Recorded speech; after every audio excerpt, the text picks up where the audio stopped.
자, 바산 왕 옥을 물리치는 사건. 요당 동편 땅을 이제 차지하는 장면에서 어제는 이제 시온 왕, 저기 이제 헤스본 왕 시혼 그 땅을 차지한 거고, 오늘은 북쪽입니다. 아모리 족속의 북쪽 왕조인 이 위쪽인 바산 왕 옥, 바산 지역을 중심으로 왕이 되어 있는 옥을 물리치는 장면이 이제 오늘 내용인데, 자, 오늘 또 주님 말씀하시죠. 모든 전쟁, 모든 싸움은 헤스본 왕 시온을 갖다가 했던 것처럼 똑같이 할 거다. 하나님께서 말씀해 주시고 맡겨 주시면 거기에 승리가 있다라는 거예요. 우리가 우리 인생의 우리 모습도 마찬가지입니다. 이기고 진다, 이 승산을 우리가 파악한다고 하지만 가능성일 뿐이에요. 추측의 확률일 뿐입니다. 항상 그렇지가 않아요. 모든 스포츠도 뭐 축구는 뭐 축구할 때 그러지 않아요. 공은 둥글다 그런 얘기 하잖아요. 다 이길 것 같아도 질 때가 있고, 또 그래요. 스포츠도 절대적 승자는 없어요. 시간이 지나면 약해지고 또 새로운 또 스포츠 스타가 나오는 거고, 계속해서 인간의 환경 가운데 예측이가 가능성 높을 뿐이지 꼭 그런 것만은 아니다라는 거죠. 그리고 그때 싸움에서는 이겨도 전쟁에 지는 경우가 있죠. 전쟁. 뭐 예를 들어서 인구수가 많은 중국이나 인도, 이건 함부로 치어들어가지 않습니다. 힘이 있어도 예전에 스탈린이 중국을 다 빵을 나다가 안 했죠. 왜?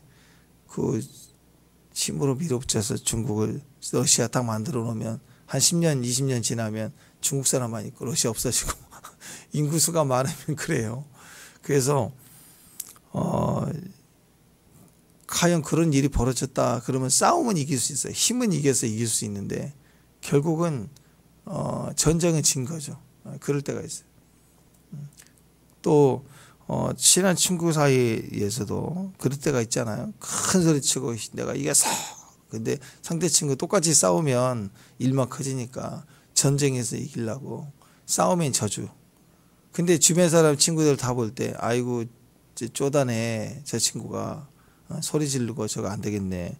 그 모든 친구가 네 친구한테 가서 위로해주고, 야, 네가 참아서 잘했어, 이렇게 해주면 이 결정 난 거죠. 그 소리 치서 내가 이긴 것 같지만 이긴 게 아니라 전쟁에서는 또 이쪽이 이긴 거예요. 그래서 인생에 보면은 이기고 진다라는 것이 사람에게 있지 않고 결국 사람이 예측대로 되지 않는다. 사람들이 생각할 때는 환경과 군사력 이거 가지고 이기는 것 같아요. 거기에 승산이 있다 없다 이렇게 판단을 하는데 하나님 백성은 그렇지 않다라는 거예요. 러시아가 이번에 우크라이나에 때릴 때도 뭐 길어봐야 뭐 4주 뭐 어쩔 때 뭐 일주일 만에 끝난다 뭐 이런 말이 있었잖아요. 근데 지금 뭐 전쟁이 피해가 있긴 하지만 계속 끝내지지 않고 하는 것을 우리가 볼 수 있습니다. 하나님 백성에게 있어서는요 절대적입니다.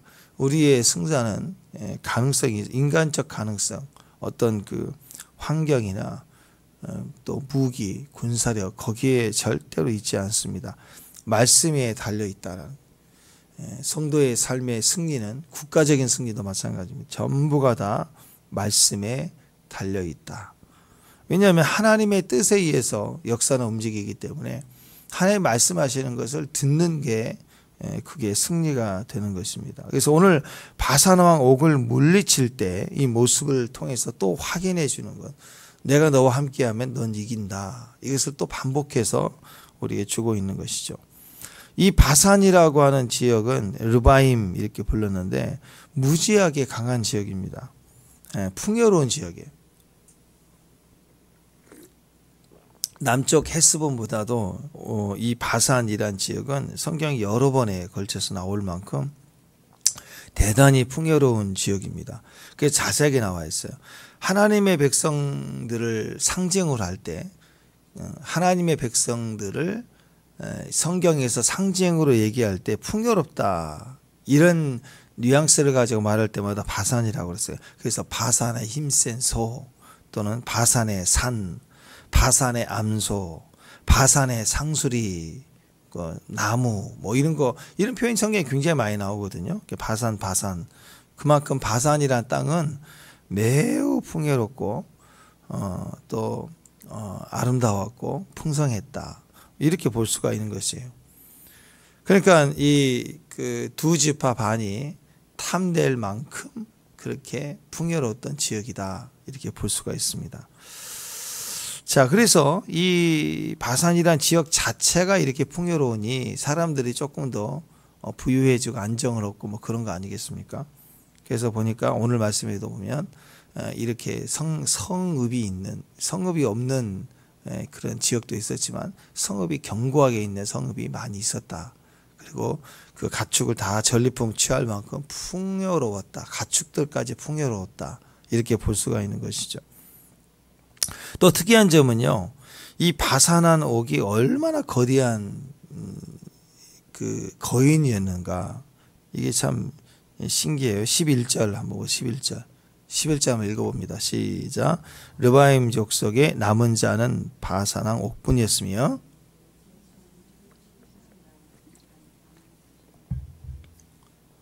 그것을 보통 사람으로의 규빗으로 재면 길이가 9규빗이고 넓이가 4규빗이다. 그러니까 이스라엘 규칙으로 이 그 길이로 한 규빗이 이 손끝에서 이 팔꿈치까지거든요.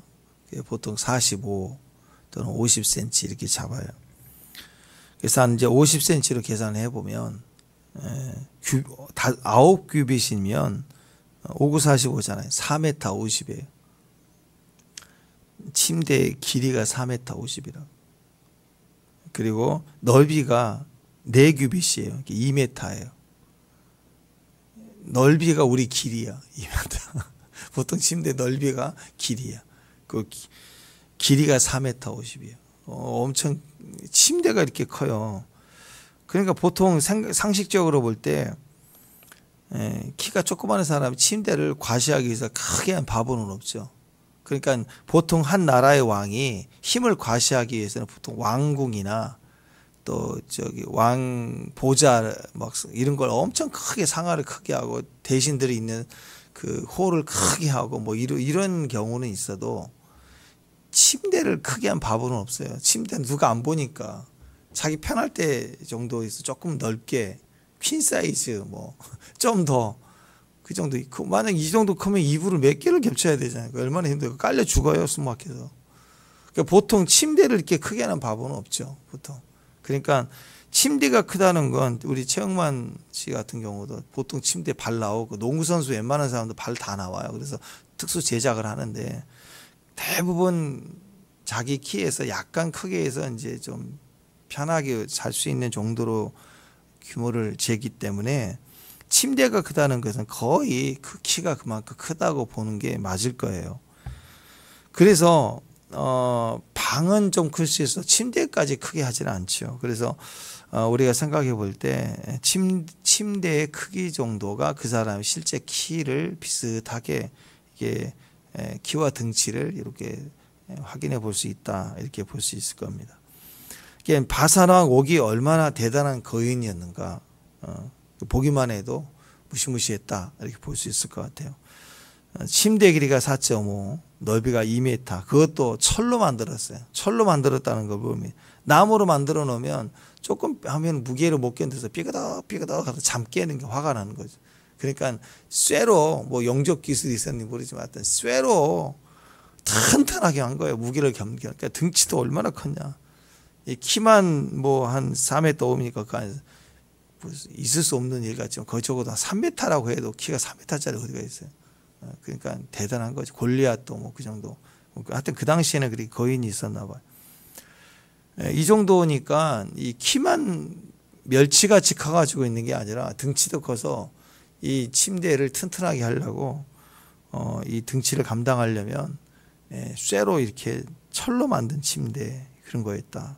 이걸 자세하게 기록한 걸 보면 그리고 이게 농담일까봐 오늘 그 나와 있잖아. 이게 그 암몬 족속의 라빠에 그게 보관돼 있지 않느냐 다 아는 사실로 얘기를 할 만큼 실제로 이렇게 컸다. 이건 확인을 해주고 있는 것입니다. 이 성읍의 시티가 60개나 될 정도로 성벽에 막 성벽 있는 성읍까지 막 무수하게 많았어요. 풍요로운 땅이었어요. 그리고 강한 땅이었습니다. 강력한 왕부터 힘이 절대적으로 강한 그런 나라였다 이렇게 볼 수가 있습니다. 그러니까 헤스본은 시온보다 훨씬 더 풍요롭고 강한 족속이었다 이렇게 볼 수가 있어요. 자, 이렇게 강한 바산 왕 옥을 이길 수 있었던 비결이 뭐냐? 오늘 그 얘기죠. 이스라엘의 능력이 어디 있었느냐? 그냥 다 승승장구, 어려움이 없어요. 다 이겨버렸어요. 방법이 있었느냐? 이스라엘 어떤 전략 때문에 전략이 뛰어났을까? 절대 아니라. 힘이 있었냐? 무기가 있었냐? 절대 아니라는 거죠. 그게 뭐냐 이거예요. 그게 오늘 말씀의 메시지이겠죠. 그 승리의 키가 뭐냐?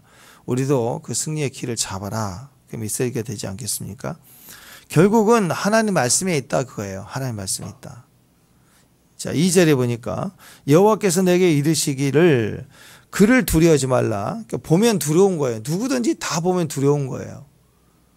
그만큼의 위압적이고 강했다. 그때 내가 그와 그의 모든 백성 그의 땅을 네 손에 넘겼으니 네가 헤스본에 거주하던 아모리 족속의 왕 시온에게 한 것 같이 그에게도 행할 것이다 하고 그렇게 얘기를 해요. 너희 손에 넘겨줬다. 네 손에 넘겼다. 하나님 우리 손에 맡기면 다 우리 것이다. 손에 쥐어줬다 이거죠. 쥐기만 하면 되는 거예요. 손에 보통 쥐어준다는 의미가 뭐예요? 네? 자, 누가 손에다 이거 가져가 하고 손에다 쥐어주는 거 대부분 그거 심부름 시키는 거예요? 손에 쥐어지는 거, 그래, 빨리 가져가. 손에 쥐어지는 거 대부분 뭐예요? 선물이죠, 선물. 그냥 가져가면 되는 거예요. 일 맡기고 심부름 시키는 거예요. 심부름 시키면서, 가져가. 이렇게 심부름 시키고 그런 분 없잖아요. 예? 그러니까 손에 쥐어졌다. 그 말은 그냥 선물로 주는 거예요. 그냥 가져가기만, 먹으면 돼. 가서 먹으면 되는 거. 3절에서도 우리 하나님 여호와께서 바산한 옥과 그 모든 백성 우리 손에 넘기심에 넘겼다. 주었다. 우리 손에 다 있다. 왜? 하나님이 주셨다. 하나님 손에 다 있는데 하나님 것이에요. 그거 우리 손에 쥐어준 거예요. 넘겨준 거예요. 선물로. 그냥 가져가. 선물로 가져가. 자, 근데 하나님께서 우리 손에 넘기시면 그냥 우리는 이기는 자가 되는 거예요. 손에 넘겨줄 때 그냥 이름이 이기자예요. 그냥 이기자. 정씨, 정복자. 뭐 이렇게 되는 거예요. 그냥. 주시면 갖는 거예요. 그냥. 이기는 거 쉽습니다. 하나님이 넘겨주시면 이긴다. 자, 그러니까 하나님의 백성이 이기는 방법은 여기 있다라는 것입니다. 하나님이 넘겨주시면 이긴다. 그러니까 우리 힘을 기르자, 전략을 잘 쌓자, 방법이 정탐꾼을 만들어 보내자. 이게 다 인간에게서 나온 거예요. 근데 하나님은 하나님에게서 승리가 나온 걸 알기 때문에 우리 승리하려면 하나님께 귀를 쫑긋하고 주님이 뭐라고 말씀하시는가 봐야 돼요. 그래서 이기려면 어떻게 하는가? 가지마 그러면 안 가면 되는 거고 가라 그럴 때 가면 되는 거고. 그래서 하나님 말씀대로 그분이 뭐라고 말씀하시는가가 그게 첫 번째 첫 단추예요. 그걸 이렇게 듣는 거예요. 그 타이밍을 붙잡아야 됩니다. 가라 그럴 때 가고 가지 말라 그러면 안 가고. 40년 동안 훈련받은 게 그거 아니에요. 머물러라. 또 움직이면 따라가고. 결국 그러면 인생이 승리하게 된다. 그래서 대적에게 우리가 주눅들지 않고 또 이기고 승리하는 강함이 뭐냐? 결국 하나님 말씀이 있어요. 하나님 말씀. 근데 이 말이요. 우리를 하나님이 형상으로 지었기 때문에 아담이 창조되자마자 아담이 하는 일도 말로 하는 일이었어요. 이름을 불러오면 이름대로 그 이름이 됐고 하나님 능력처럼 이 천지만 에덴 동산을 다스리는 권세를 가졌는데 그 권세의 핵심은 언어에 있었어요. 언어의 권세를 사용했다. 예수님도 말씀이셨고 이 땅에 오셔서 말한 즉 바람도 순종하는 거 그랬잖아요. 다 어둠의 영아 나가라. 그러면 귀신 들린 자가 막 나가고 그런 권세가 나와라. 죄의 사함을 받았다. 다 하나님의 말씀대로 이루어졌다라는 거예요. 그러니까 우리는 하나님의 말씀을 들어야 우리는 사는 사람들이고 이기는 존재예요. 그러다 보니까 사람이 하나님의 형상을 입은 사람의 삶의 역사는 힘이 언어이기 때문에 하나님만 빠져도 언어의 힘으로 대충 돼요. 그래서 그걸 너무너무 잘하는 거예요, 사람들이. 그래서 옷을 만들어도 원가 단가가 5만 원짜리여도 브랜드 모든 사람이 언어화됐던 브랜드 하나 박아놓으면 그게 500만 원짜리가 될 수도 있는 거예요. 사람들의 가치, 말의 가치를 만들어내니까. 그래서 이 언어 힘이라는 건 무섭습니다. 하나님에 빠진 말, 암시, 그럴 것 같은 추측, 여론, 이것 때문에 사람들이 반응을 하는 거예요. 그걸 우상의 힘이죠. 언어, 그럴 것 같은 걸 말해주는 거. 사기꾼도 다 그럴 것 같은 걸 얘기하잖아요. 책임지지 않는. 근데 하나님은 영혼부터 영혼 끝까지 한결같은 우리를 향한 사랑으로 말씀해 주세요. 이렇게 말씀과 말이 있는데 말의 움직이면 안 돼요. 그러니까 이건 뭘 보는 거예요? 야, 옥은 침대가 과학이야. 몇백만 원짜리 매트리스로 만들어졌고, 그렇게 뭐 H빔 철근으로 용접을 해가지고 4m 50에 너비 2m짜리 무슨 탱크 같이 만들어 놨다고. 막 이런 그런 말들이 얼마나 많아요. 얘는 김일성이가 옛날에 그랬어요. 김일성이가 뭐 가랑잎을 타고 뭐 대동강을 건너왔고, 무슨 뭐 모래로 쌀을 만들어 민중을 먹였고, 뭐 그 들어보셨죠? 성경 비슷한 얘기를 막 했잖아요. 옛날에 또 우리 또 독립군 뭐 김자진 장군은 이쑤시개가 뭐 집 들보 같은 걸로 이쑤시개를 했다. 막 옛날에 그 위대한 장군들 다 그렇게 했다고. 이순신 장군 그 저기 동상 가 보면 알지만 칼이 한 2m 돼 있을 거야 아마. 그 어떻게 들어요 이거? 그 박물관 가서 보면 칼이 이건 무슨 창이지 무슨 칼이에요. 이걸 빼지를 못해. 누가 잡아주고 빼야 돼 싸우려면. 그게 다 뭐예요? 다 상징적인 거죠. 실제로 싸울 수 있는 검이 아니라 상징이에요. 그걸 어떻게 싸워요? 그러니까 이게 전부 보이는 거라고. 세상 말 위협적이다. 무섭게 강하게. 그러니까 여러분 이건 다 가짜예요. 다 주눅 들어서는 안 돼요. 여기 보이는 것에 주눅 들면 절대 안 되는 거예요. 우리가 붙들고 뭐냐? 세상 말이 아니에요. 사람들의 여론, 생각이 중요한 게 아니에요. 갈수록 이 세대는 아이들이 제일 두려워하는 거 왕따잖아요. 왕따. 그게 상처가 큰 것은 맞아요. 큰 것인 건 맞지만 그걸 왜 두려워해야 되는가? 자기가 얼마나 사랑스러운 존재인가? 내가 얼만큼 우리 엄마, 우리 아빠로부터 시작해서 지금까지 학교 가기 전까지 내가 얼마나 사랑을 받는 존재인가만 당당하면 돼요. 그런데 그걸 막 눈치 보고 규칙 배우고 어렸을 때부터 늘 그러면 그 학교 가가지고도 친구 무슨 말 한마디 하면 거기에 그냥 휩싸여버리고 눌려버린다고. 최고의 사랑을 받을 가치가 있어요, 아이들은. 그래서 교회 와도 막 뛰어놀고, 막, 우린 교회, 애들이 바글바글해서 예배 때마다 마이크를 막 크게 해야 되는 만큼 교회가 그래야 돼요. 막 바글바글. 이화실도, 좀 그런 거 없애야 되고, 그냥 교회는 무조건 바글바글 굴러대고 막 그래야 돼. 근데 거기 보면, 막, 아줌마! 애 좀 관리하세요. 그런 식인 거예요, 그런 식. 그러면 안 돼요. 규칙, 무슨 규칙이에요, 규칙. 애들도 층간소음 그럴까봐요. 아파트, 어렸을 때는 아파트 들어가지 말고 그냥 전원주택을 가든지, 마당 있는 집 가서 뛰놀게 하든지, 저 외곽으로 갔다가 차 타고 교회 오든지. 하여튼, 애들은 무조건 뭐 규칙 못하게 하면 안 돼. 하게 해야 돼. 벽 얘기했잖아요. 애들이 벽에 그림 그린다고. 야, 이거 실크 벽지가 얼마짜리인데 여기다 그러냐. 그러지 말고 벽을 갖다가 도화지로 싹 다 바꿔놔야 돼. 다 그리게 하고. 마음껏 하게 해줘야 돼. 못하게 할 게 아니라. 그게 엄마 아빠의 능력이잖아. 해줄 수 있게 해주는 거. 그러니까 이 세상 말에 막 규칙, 옳다, 그르다, 하지 말라 이런 것들을 통해서 그냥 야, 침대도 그 정도야. 뭐 거기에 눌린다고. 거기다가. 그러니까 우리가 여기서 붙들 거 뭐냐? 하나님의 말씀밖에 없어요. 하나님의 말씀이 아니다 그러면 아니고 또 맞다 그러면 맞는 거고, 말씀이 너에게 주었다 그러면 아멘 하면 그게 승리고, 말씀이 오픈도어 문이 열렸다 그러면 그냥 뭐 안 보이지만 그냥 아멘 그런 거 안 보이니까 믿어야죠. 보면 뭘 믿어요. 보면 사실인데. 안 보이는 걸 믿어야 돼요. 하나님 말씀이 열렸다 그러면 아멘 하고 가는 거예요. 가면 승리가 되는 것입니다. 그러니까 중요한 것은 말씀이 주어지지 않았을 때, 그때가 문제인 거예요. 안 들릴 때가 문제인 거예요. 무슨 뜻인지 모를 때가, 막 그럴 때가 어려운 거예요. 그러나 말씀이 일단 왔다. 성경 말씀이 있다. 그러면 무조건 붙드는 거예요. 붙들고 그냥 가는 거예요. 가는 거. 올해 내가 받은 말씀이 재정에 관한 말이다. 그럼 재정적으로 어려울 수 있어요. 그러면 그 말씀을 믿어야 돼. 상황을 믿는 게 아니라 말씀을 믿고 부딪혀 갈 때 재정에 대한 하나님의 뜻들이 막 역사하고 일어나는 거예요. 또 건강이다. 또 여러 가지 관계다.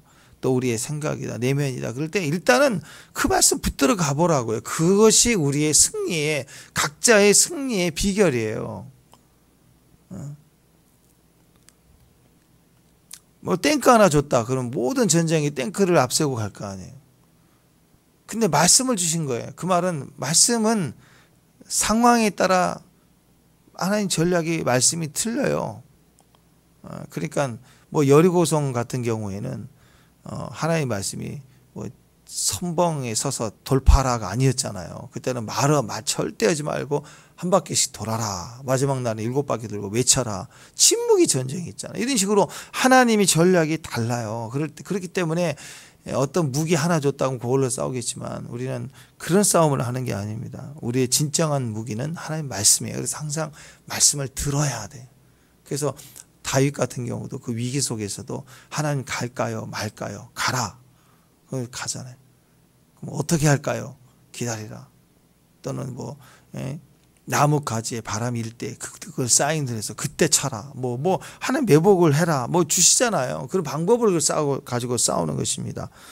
자, 그러니까 요단강을 건너가는데 결국 사람의 행동, 어떤 사람의 능력, 전략 그게 아니라 그냥 결국은 요단강을 건너가서 우리가 서편을 다 정복하는 거 그게 하나님 뜻이고 하나님의 말씀이니까 그 길로 우리는 목적을 두고 가야 되는 것입니다. 그러니까 요단강 건너 싸워 이기는 게 확률로 되냐고요. 전략으로도 안 되는 거예요. 여리고성 무너뜨리는 거 그게 전략으로 되겠냐고. 절대 안 된다. 말씀이 딱 떨어지니까 말씀 붙들고 가니까 그게 이기는 거라고. 그러니까 이스라엘 백성 입장에 있어서는 여리고성 무너질 때도 결과적으로 하나님의 말씀대로 가고 세상에서 듣도 보지도 못했던 전략이었잖아요. 침묵하고 뺑 돌기만 하고 오래요. 그러다가 마지막 날 와 외쳐 때 무너졌잖아요. 근데 그 다음에는 또 항상 그렇게 하느냐? 그게 아니라고 또. 그런데 여리고성이 무너진 다음에요. 그게 그 당시에 여리고성의 그 사건으로 인해서 가나안 7족속에 편지를 다 전가를 보냈어요. 히브리 민족들이 와서 치고 들어오는데 너무 무섭다. 그들은 무기가 없다. 그들은 외치며 무너진다. 그래갖고요. 그 전쟁 때 이기는 그들이 전략 세우는 그 문서가 돌아온 게 발견됐는데 그 내용이 무슨 내용이냐면 그들이 나타나면 무조건 궁수를 활을 쏘는 자를 다 모아놓고 뺑뺑 돌지 못하게 쏴라. 그게 전략이었대. 그게 얼마나 두려웠으면. 그게 인간이 그런 거라고요. 뭐 막히면 뚫은 거고. 네? 전략 세우는 게 그렇다고. 근데 하나님이 그 다음에 또 그렇게 하시느냐? 절대 그렇게 안 하죠. 인간은 문제를 통해서 얻어지는 자기 승리의 비결이라는 건 다 그런 거예요. 나름대로 최대의 전략을 가지고 전략을 세우고 또 보고를 하고 하는 내용들이 인간의 생각은 다 거기까지인 거예요. 네, 하나님은 그렇게 행하지 않습니다. 우리도 마찬가지 아니겠습니까? 자꾸만 눈에 보이는 가성비 거기에 승산이 있는 게 아닙니다. 매 순간 우리는 그래서 스스로 자기 눈에 보이는 것 때문에 속는 거예요. 겉모습 보고 숫자 보고 전략 보고 이걸로 이기는 게 절대 아니라는 거예요. 그래서 크리스찬의 승리는 하나님과의 관계, 하나님의 말씀의 관계에 있다. 정확히 해야 됩니다. 한번 생각해 보세요. 요즘 또 이 하마스 이번에 사건 때문에 그 땅굴 영상 보셨나 모르겠어요. 얼마나 위에서 폭탄 떠질 거 생각하고 철로 그냥 다 이렇게 해놨잖아요. 그리고 어떤 데는 너무 차도 지나갈 만큼 크게 뚫어서 거기 안에다가 쇠로 그냥 천장을 해놨기 때문에 웬만한 폭탄으로 견디게 했고 거기 왔다리 갔다리를 그냥 오토바이 타고 차를 타고 이동할 만큼 땅굴을 그렇게 몇 킬로씩 해놨잖아요. 그게 다 어느 나라 기술이에요? 북한 기술이라고 하잖아요. 북한. 그러면 북한이 우리나라의 땅을 우리를 밑바닥 땅을 안 해놨겠냐고요. 그런 식으로 전수해 놓은 게 그 정도면 있을 거예요. 알면서도 안 하고 또 뭐 여러 이유가 있겠지만 다 발견이 됐을까? 아니, 이번에 이스라엘도 얼마나 전략적인 사람들인데 이번에 또 몇 개는 파악했지만 100% 파악 못했다가 다 쓸어버리고 다니면서 지금 파악하잖아요. 깜짝 놀래고 그러잖아요. 그 우리나라에도 뭐 땅굴이다 뭐다 지금 한참 난리인데 그거 발견 뭐 민간 단체들이 뭐 그거 뭐 북한 사람들 소리 녹취했다는 것도 막 하고 뭐 난리, 그 말이 많았잖아요. 지금도 많고. 국가에서 국군에다가 이렇게 신고를 해도 이거 뭐 나오지도 않는다 그러고 막 방해한다 그러고. 그러니까 전략은 몰라요. 전략은 공개하지 않고 알아도 다 기록했다가 시작 그러면 뭐 어떻게 방법이 있겠지요. 그렇지만 다 파악이 됐겠냐고요. 아니라고요. 몰라요. 어느 선까지. 그래서 어떤 극단적인 사람은 목포까지 뚫어놨다 뭐 이런 얘기를 하는데, 그러다 보니까 이번 사건으로 인해서 또 이제 여론이 올라와요. 또 민간 탐사 뭐 이런 사람이 땅굴 뭐 탐사해야 되는데 결국 돈이 필요하니 돈 좀 주세요 이런 얘기더라고. 예. 근데 서서히 우리를 불안하게 하는 잘못된 여론들은 땅굴이 있다. 막 이걸 또 서서히 기어 올라와. 그렇게 반응하면 안 돼요. 무기가 있고 전략이 있고 별게 다 있어도 이기는 건 어디가 있어요? 하나님께 있어요. 교회가 깨어서 하나님 앞에 기도할 때의 문제이지 이걸 뭐 확인하고 파악하고 그래서 이기는 게 아니라고요. 우리 전쟁은. 다시 기억해야 돼요. 우리가 일제강점기에서 해방된 해방의 그 기점이 뭐였어요? 어떻게 해방이 됐어요? 우리가 독립운동했나요? 아니라고요. 미국이 또 원자폭탄을 터뜨려서 미국이란 나라의 개입으로 우리가 해방을 받은 거예요. 6.25 때도 어떻게 우리가 지금 휴전이죠. 전시 중이고 우리가 휴전 국가에 지금 계속 전쟁 중인 나라예요. 근데 6.25 때 그 위기 속에서 공산화되지 않고 다시 휴전이 될 수 있었던 그 수많은 전 세계의 젊은이들이 피를 흘리고 그랬던 이 나라 공산화되지 않는 것도 외국에서 외국 다 도와줘서 우리가 6.25를 극복하고 여기까지 온 거지 우리 힘으로 된 게 아무것도 아니야. 앞으로도 마찬가지. 우리도 다른 나라를 도와야 될 것이고 우리도 도움을 받아야 되고 이 모든 과정에서 전적으로 하나님의 기회라는 걸 알아야 돼요. 전적인 하나님 앞에 엎드려야 되는 거예요. 우리 가정의 문제도 자녀들의 문제도. 크리스찬의 승리는 하나님과의 관계에 있습니다. 하나님과 관계라는 것을 구체적으로는 하나님 말씀과의 나의 관계예요. 현재 내가 하나님과의 관계가 안 보이는 하나님과 관계를 어떻게 알아요? 좋은지 나쁜지. 우리는 다 좋다고 얘기하겠죠. 근데 이 사람의 신앙이 진짜 하나님과 합하고 좋은 신앙인가를 확인할 수 있는 지표는 하나님의 말씀을 내가 어떻게 영접하고 반응하는가를 보면 아는 거예요. 그만큼이에요. 지금 우리에게도 많은 싸움들이 있습니다. 이겨야 될 싸움들이 계속 있죠. 또 벗어나야 될 상황도 있고요. 이런 위기 가운데 있을 때 우리가 뭘 붙들어야 되는가? 사람 쫓아다니면서 뭘 막 들으려고 하고 또 무슨 뭐 방법이 필요한 게 절대 아닙니다. 말씀이 임하면 그 우리 손에 넘겼다 그 말만 들으면 이기는 거예요. 그냥 방법은 몰라요. 근데 이겼다 넘겼다 그러면 이미 이겨놓고 가는 거예요. 이겨놓고. 골리앗은 이미 져놓고 앞에서 떵떵거리고 있는 거고 이미 진 자를 벌벌 떨고 있는 바보가 되면 안 되죠. 다윗은 이미 이긴 거예요. 이미 이긴 거. 이 헤스본 왕과 바산한 옥의 이 싸움은 가나안이라는 전쟁을 들어가기 전에 이미 이긴 자, 이미 이긴 승리의 방법을 지금 샘플로 경험하고 들어가라고 하나님이 이미 이긴 자로서 들어가기 위해서 다윗이 곰의 또 사자로부터 양을 칠 때 이겼던 그 싸움처럼 이 두 왕의 전쟁이 다윗의 경험이 되고 그리고 본 게임 골리앗 잡으러 가는 것처럼 가나안을 잡으려고 하나님이 들어갈 때라. 이건 지나갈 싸움이고 머물러야 된 싸움이 아니라고요. 차지할 싸움이 아니고 지나가는 싸움이에요. 믿음의 싸움이라고요. 그거 붙들면 안 되는 거예요. 그래서 우리가 말씀을 딱 붙들고 우리의 가정을 지나가야 됩니다. 바산왕 옥을 물리쳤어요. 그걸 통해서 이스라엘 백성들이 자신감, 이런 어떤 주님을 의지하는 믿음의 실제를 경험하게 된 거예요. 그래서 여러분, 지금 여러분 삶 가운데 이런 독감부터 시작해서 여러 가지 일이 있을 때마다 약국, 병원도 가지만 기도하세요. 이런 작은 그 질병, 어려움, 눌림, 이런 것들을 기도해서 감사하고 믿음으로 나가고 부딪혀가면서 이기고 또 이기고 하다 보면 우리에게 쌓인다고. 이걸 가지고 대전쟁과 우리를 향하여 맡겨주신 사명을 향해 뛰어들 수 있는 큰 싸움으로 들어갈 수가 있는 거예요. 지나가야 될 싸움이에요. 이런 작은 어려움들, 마음에 관한 것들, 과거의 경험들, 또 여러 가지 부딪히는 작은 질병들, 아픈 것들 다 기회로 여기고 부딪혀가야 돼요. 부딪혀가야 돼요.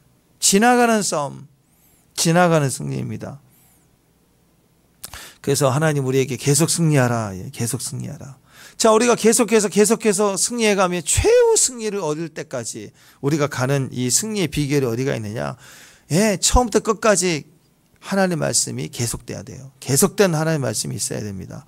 말씀에 승리를 주는 것이, 말씀이 우리에게 승리를 주는 것이기 때문에 계속된 말씀이에요. 계속된 말씀이 있어요. 또 들어야 됩니다. 또 듣고 또 들어야 되는, 계속 청종하는 백성, 듣는 백성, 거기에 능력이 있다라는 거예요. 듣고 순종하는 백성, 여기에 승리가 있다라는 것입니다. 어떤 상황에서도 하나님 말씀을 붙들고 또 말씀에 반응하는 백성, 그게 진짜예요. 그게 승리하는 백성이라는 거예요.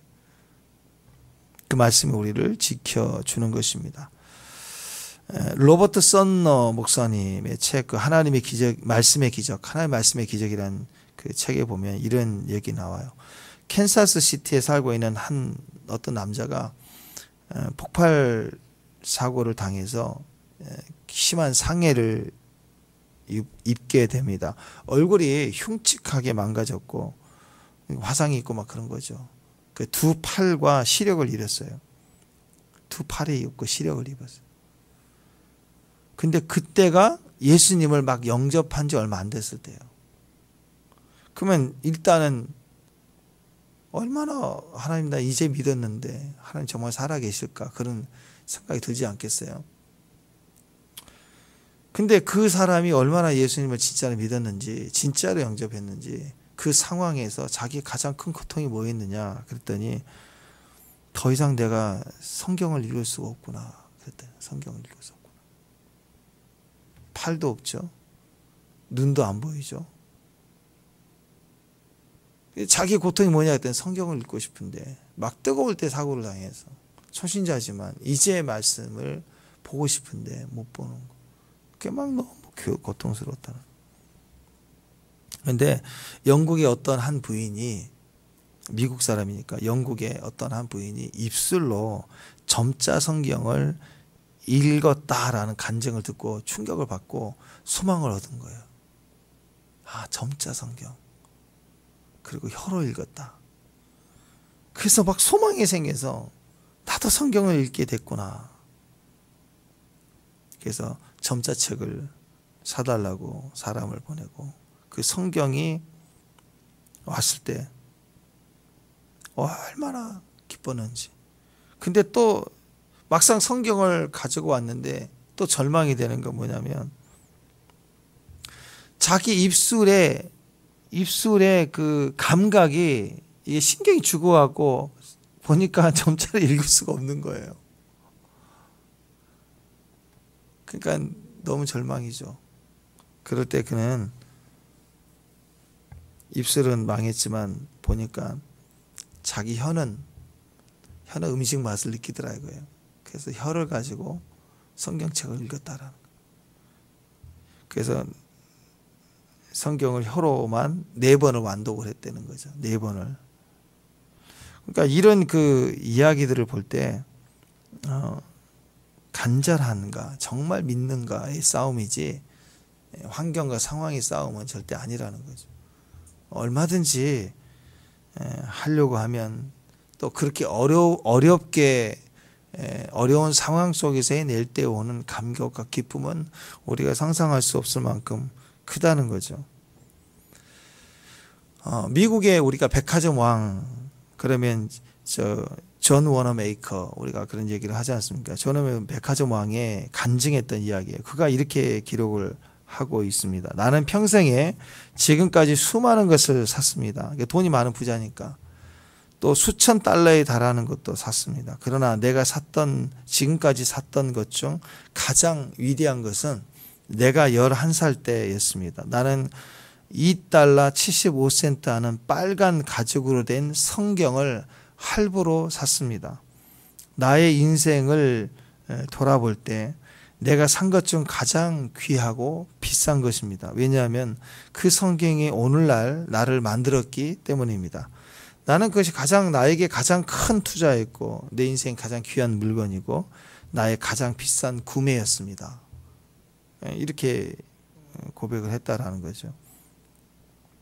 그러니까 어렸을 때 최고의 가치, 흥분이 될 만큼의 가치 있는 자기의 선택과 그것을 어렸을 때 그걸 할부로 살 만큼 자기 안에서 기쁨이 됐던 것이 바로 그게 소년이었지만 하나님 말씀을 그렇게 사랑했다는 거죠. 그 말씀을 얼마나 읽기를 위해서 사모했든지 그렇게 했다라는 거예요. 결국 하나님의 말씀을 사람의 가르침, 그 판매 전략, 지금도 마찬가지지만 이런 정보, 판매 전략, 투자가들의 정보력은 대단하잖아요. 얼마나 많이 머리가 똑똑해야 되는지 몰라요. 근데 사람들의 가치 기준보다 성경 가치 기준을 계속해서 읽고 따르고 하는 거, 평생에 그게 가장 큰 능력이었다라는 거예요. 그러니까 여러분 사업하시는 분들 정말 중요합니다. 하나님 말씀 제우선에 딱 두고 그 말씀 따라 갈 때 거기에 진짜 형통이 있어요. 형통. 그 말씀 붙드는 게 최고의 가치예요. 성경을 읽는데 성경 말씀을 사는데 값주고 사는데 대가를 지불해야 됩니다. 여러분 말씀 듣기에 집중하면 좋은 일이 참 많아요. 들을 때는 이게 그래. 들을 때는 혈압이 내려가는데 말할 때는 혈압이 올라간대요. 혈압 높은 사람들은 말하는 거 줄이고 듣는 거 잘하면 혈압 떨어져요. 자꾸 말하다 보면 혈압이 올라가요. 들으면 혈압도 떨어져요. 듣는 게 몸에 좋대요. 핏대 올리면서 막 말하지 말고 들으래요. 왜냐하면 귀는 2개고 입은 하나니까 2대1로 써야 돼. 2번 듣고 1번 말하고. 듣기만 해도 병이 났습니다. 혈압 떨어집니다. 마음의 분위기가 달라집니다. 들으면. 말하면 분위기가 올라가요. 지혜가 생깁니다. 말할 때 지혜가 생기는 게 아니고 듣는데 지혜가 생깁니다. 기도의 사람 그러면 조지 물러 떠오르죠. 조지 물러는 제가 여러 번 말씀드렸지만 기도의 사람이 아닙니다. 기도의 사람이지만 그분을 이해하는 가장 적절한 표현은 말씀의 사람이에요.